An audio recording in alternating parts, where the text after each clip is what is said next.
nous avons souhaité, oui, c'est vrai, placer cette question des réfugiés au cœur des préoccupations de cette convention et rendre hommage à ces hommes et ces femmes, souvent anonymes et qui auraient aimé le rester sûrement, comme Cédric, et qui ont fait preuve de courage et de fraternité en prêtant tout simplement main forte et assistance aux réfugiés venus chercher l'asile. C'est le sens de la présence de Cédric parmi nous ce soir et je le remercie. Et je ne voudrais pas faire de parallèles qui pourraient à certains paraître hasardeux. J'aime pas comparer les histoires, comparer les périodes. Mais forcément, il nous vient à l'esprit, à nous, par notre histoire d'avant-guerre, dans des circonstances qui peuvent être différentes. Il est vrai que même si Cédric a connu les affres de poursuites judiciaires, dont il peut d'ailleurs remercier le parquet, parce que finalement, on aurait moins su son histoire si le parquet ne lui avait pas donné une telle publicité. Donc, il ne l'a, disons-le aussi clairement, pas fait au péril de sa vie.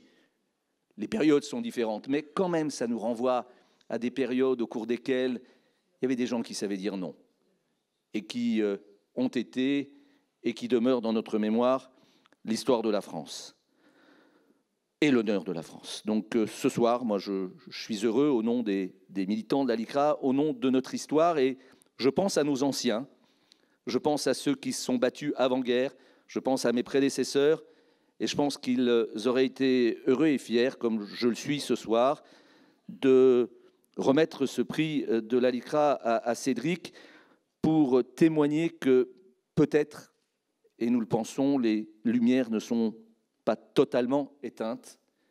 Et c'est dire que la fraternité n'est pas seulement un mot gravé au fronton de nos édifices publics. Ces hommes, ces femmes, Cédric et les autres, nous font honneur. C'est la raison pour laquelle la LICRA est à leur côté et sera toujours à leur côté. Merci. Voilà. C'est peu de choses, mais c'est beaucoup de choses.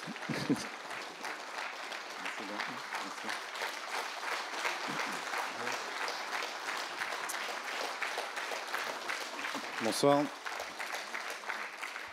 Merci pour l'accueil, c'est sympa. J'ai rien préparé comme discours, hein, donc je vais essayer un peu de broder un peu. Donc juste tout pour vous dire que ma vie a changé, hein, je ne sais pas si vous avez remarqué ça, parce que normalement je suis un solitaire qui vit tout seul sur un pan de montagne, voilà, je suis un solitaire. Et ça a un peu bougé, mais malgré moi, parce qu'on a répondu en fait à une problématique qui se passait en bas de chez nous, quoi. Hein. C'est la place du village nous appartient, la rue nous appartient. Donc quand il y a un problème et quand les politiques ne font pas leur boulot, c'est à nous, citoyens, concitoyens, d'œuvrer pour que le vivre ensemble se passe mieux et que ça marche, quoi. Et le côté positif dans tout ça, en fait, donc du coup, dans la Vallée de la Roya, qu'est-ce qu'on fait ? On fait, donc Vallée de la Roya, c'est dans l'extrême sud-est des Alpes-Maritimes de la France. Le premier tiers en aval est italien et le dessus est français. Donc on est à la frontière. Donc tout le monde s'étonne pourquoi on héberge, etc. On est à la frontière. Donc voilà. Forcément, il y a une frontière qui est bloquée. Donc les gens passent, arrivent chez nous, ils dorment dehors, c'est en montagne, on les héberge. Mais vous savez, ça a créé quelque chose dans la Vallée de la Roya, ça a créé une cohésion sociale, des gens qui vivent dans la Roya. Il y a des infirmières qui travaillaient en compétition avant, maintenant qui travaillent ensemble gratuitement. Il y a des boulangers qui offrent, et vous savez, c'est à 50% Front National où j'habite. Hein. Et j'ai eu aucune réflexion négative. Au début, je pensais à la première médiatisation que j'allais avoir les pneus crevés, la voiture brûlée, etc. Des menaces de mort, j'en ai eu quelques-unes, mais bon.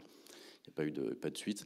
Mais il n'y a personne qui est venu me voir, me dire ce que tu fais, c'est de la merde, c'est pas normal, tous ces terroristes, etc. Machin. Tout se passe bien. Avec les gendarmes de la Vallée de la Roya, ça se passe très bien. Avec les habitants, ça se passe très bien. Et il y a une cohésion qui s'est faite, une association qui s'est montée, et ça a fait du bien à une vallée. Et tout ça pour dire qu'il n'y a pas que du négatif là-dedans. Et dans l'accueil, dans l'hébergement, et puis c'est flatteur d'aider les gens, ça fait du bien. Je suis sûr, hein, quand on a des gamins qui vous remercient de les avoir aidés, de les avoir hébergés, de les avoir fait passer, emmener, c'est pas passer, c'est presque vulgaire de le dire. C'est comme si on bafouait des règles, des lois, mais en France, on a quand même des lois. Et la souveraineté, c'est pas que sur l'édification de frontières, c'est aussi sur le respect des droits de l'homme, des droits de l'enfant. Et c'est des gens qui ont des droits, avant tout. Et on est à Breil-sur-Roya, on est sur le sol français. Les mineurs non accompagnés, donc isolés, doivent être pris en charge. Et les majeurs doivent pouvoir faire une demande d'asile, et ce qui n'est pas le cas actuellement. Et donc, du coup, on se bat pour défendre des droits. Et en défendant les droits d'autres gens, on défend ses propres droits. Parce que quand on commence à voir des gens en bas de chez soi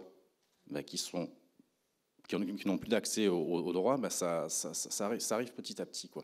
Donc je pense qu'il faut se battre concrètement contre le populisme. Et le populisme, c'est pas qu'un discours, c'est pas qu'un dialogue du Front National.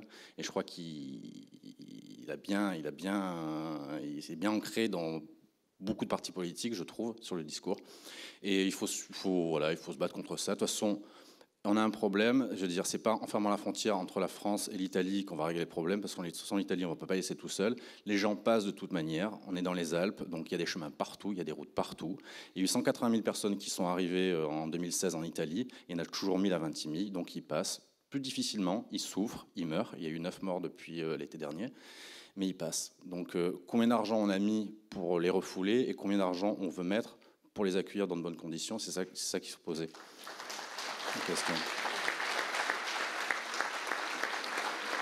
Et il y a aussi un autre aspect où il faut y penser, c'est on construit l'histoire avec un grand H tous les jours, et ces gens en fait qui ne parlent pas la langue et qui n'ont pas encore les codes en fait de qu'est-ce que c'est même le droit d'asile, la demande d'asile, ils ne savent même pas ce que c'est. Mais tu veux faire quoi? Je veux être en France, tu veux faire la demande d'asile? Mais c'est quoi la demande d'asile? Donc ils ne savent même pas le formuler. Et c'est nous, en fait, qui les formons, qui les conseillons sur un aspect juridique pour qu'ils puissent faire leur demande d'asile.